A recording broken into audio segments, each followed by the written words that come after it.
What's going on is Anton from AntonDaniels.com. I appreciate you guys for continuing to rock with me. Sometimes you gotta check when people cough. They don't be covering their mouth. Listen. I'm not a masker, but have you ever seen anybody pull down their mask so that they can then cough? I think that is egregious. What is wrong with y'all? Y'all need to start covering your mouth. And I'm gonna start calling y'all out. I'm gonna straight up start calling y'all out when I see it in person, because somebody got to start holding y'all accountable. And if y'all continue to exhibit the same behavior that got us in this situation in the first place,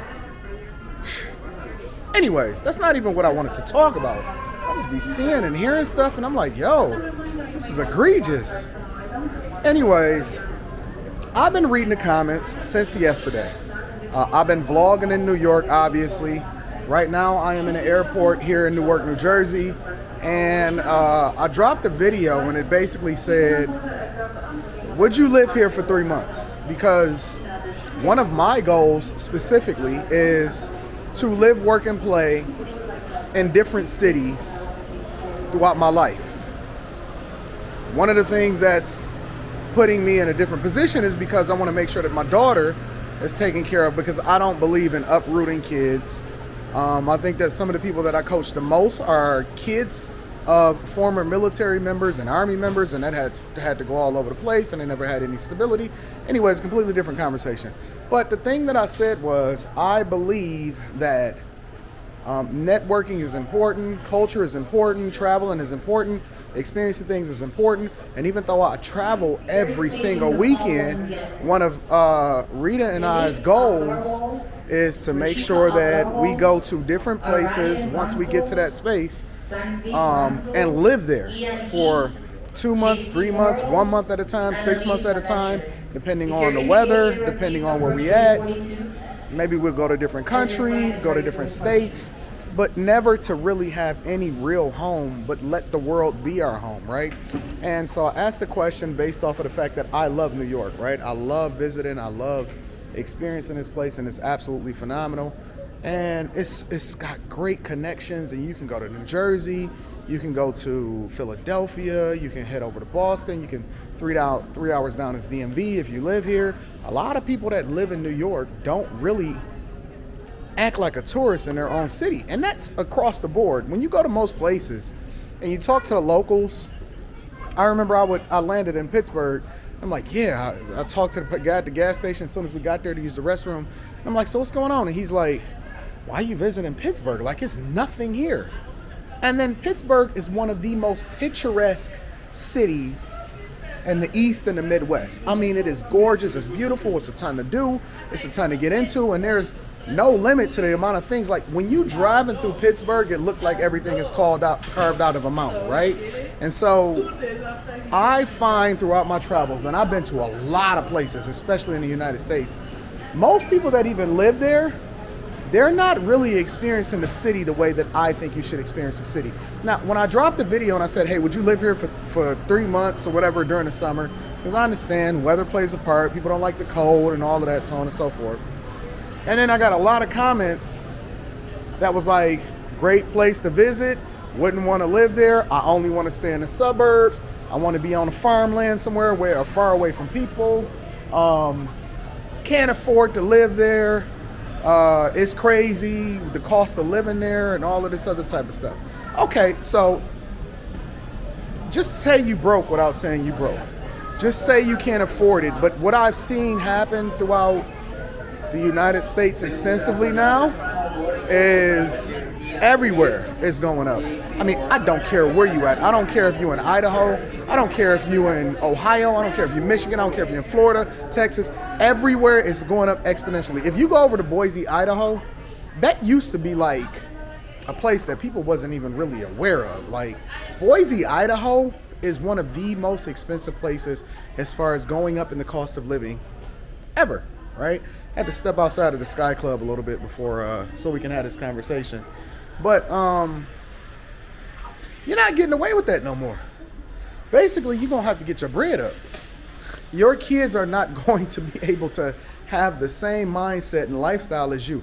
But I would also venture to say that depending on the type of person that you are and the type of personality that you have, it's way more opportunity. So when we start to break it down and we say, okay, well, most millionaires and most billionaires live here and they got billionaires row and all of that, instead of me just saying, hey, the cost of living is excruciating, I'm trying to understand, well, how are they doing it?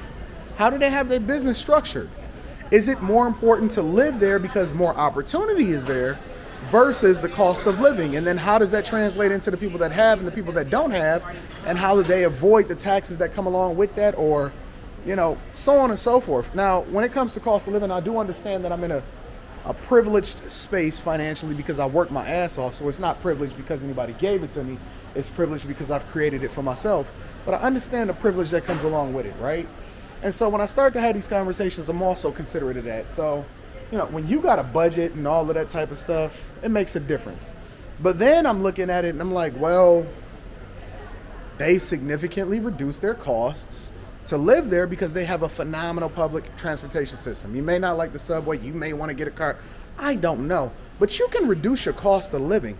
And that was one of the things that I was even evaluating. It's like, hey, living out in the suburbs is not all that awesome because first of all, it takes you a ton of time to get to wherever you got to go. And any of y'all that know, your time is money, and even buying your time back, you still don't want to spend it doing stuff, riding in a car and all of that. I like walking. I like catching a bus. And I've done it back in high school. We used to catch the bus downtown every single day. I like spaces where you can live, work, and play all in the same area. I like people.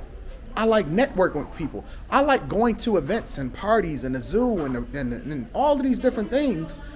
And most of the people that live outside of places, they don't do that. They don't really get to experience life. They live a different type of life. And I understand it now. I get it. So if you really want to break it down, I'll give you an example, right? Let's say that you live in a city. Let's say you live in a nice apartment in Brooklyn or Manhattan or something like that, right? Met a lot of people, especially women, that's doing it. How are these women doing it? What are they making? And they tell me what they do for a living. And I'm looking at them like, you're making me think. And then I deep dive and I have deeper conversations. So let's break it down, right? First, you eliminate the whole idea of a car. Most of them don't. They don't feel like they need it. It actually slows them down. And in New York, I found that you get to places much faster by other means of transportation, whether you're riding a bike, whether you're in a car, whether you jump on a subway or whatever, then you can get there in a car. And you eliminate the entire cost of it. So let's say the average car note is $500 a month, which it is, and it's actually probably a little bit more than that because the average transaction price of a car has risen to $47,000, almost $50,000, and that ain't even including markups and none of that. But let's just say your car note is $500 a month. Then you got to pay insurance. Let's throw an extra $200 in there, depending on what age you are and your accident history. Then you got to pay for gas. You're looking at and maintenance. You're looking at over $1,000 a month just for the cost of having a car, and then it actually slows you down, and it's not even adding more value into your life. So maybe we need to be a little bit more focused on our mindset, because even people that hustle and do like DoorDash and Grubhub and stuff like that, I've noticed in Miami, everybody got scooters because the weather is better, and so they doing all of that junk on scooters. Or, you know, it's a lot of people that's riding bikes and hustling, so they eliminate the costs that come along with the mileage and the wear and tear that put on your car and all of that. So I think that it's a different mindset shift. You can't take that same mindset into a different environment. You have to live there, work there, and play there so that you can truly experience it, and then make a more informed decision as to why that makes sense or not, right? So get out of your comfort zone and do other things or experience life in other ways that would add more value to your life and more insight, so that you can then apply that to other things that you do from a business perspective, and then you can grow. And that's where the growth comes from. That's where the money comes from, is that you got to get out of your comfort zone and stop living based off of what people tell you makes sense, and start experiencing it for yourself. I hate when people say, yo, I've never been there, but I heard it's trash. No, go see it for your fucking self and stop making excuses as to why you cannot do the thing that's best for you. Get out of your comfort zone. That is where growth comes from. Chase growth. Don't chase happiness. Happiness is a state of mind, but growth forces you to become very uncomfortable so that you can really get to where you need to be at. All right? Listen, I got a plane to catch. I love you. I appreciate you. I am going to see you back at home, but I think I got another flight next weekend, and then the weekend after that, and then the weekend after that. So, yeah, that's my life. I'm going to holler at you guys later. Peace. Get out of your comfort zone, man.